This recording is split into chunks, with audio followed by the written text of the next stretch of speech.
शेतात आहे. माझ्या नवऱ्याने 3 बायका फिरवल्या. बाई एक घरात बी आली होती. मला अय्यो. माहिती.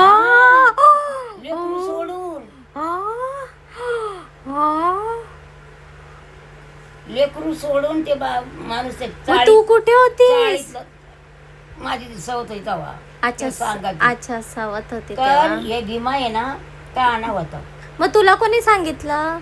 माझी सासू बाई नवरा तुझा नवरा मग लय भारीच होता. लय भारी म्हणजे लय भारी होता. मग मी म्हणलं चाबरा होता. मी माझा चाबरापणाने मला नाही चालायचं. लगेच त्याला काय म्हणतो कानाला हात. मी म्हणलं हातन असं काना धरायचं नाही. मग दाखवण. एक दिवस नाही राहणार. माझी आई काय भिकारी नाही आहे. शेती आहे आमच्याकडे 15-16 एकर जमीन. मी जाऊन कष्ट करीन पण अशी इज्जत घालवायची नाही गावामध्ये. आजपर्यंत घातलं बघितलं ना. पण इथून पुढं पण. आणि ही पोरगी आहे ना ही बी घेऊन टाक. तुला पाहिजे पसंत आहे ना आशाबाई लई गोड दिसायची. आणि माझी पोरगी मग पोरगी घ्या तुम्ही. मला कशाला पाहिजे. हा मग दुसरा नवरा करायला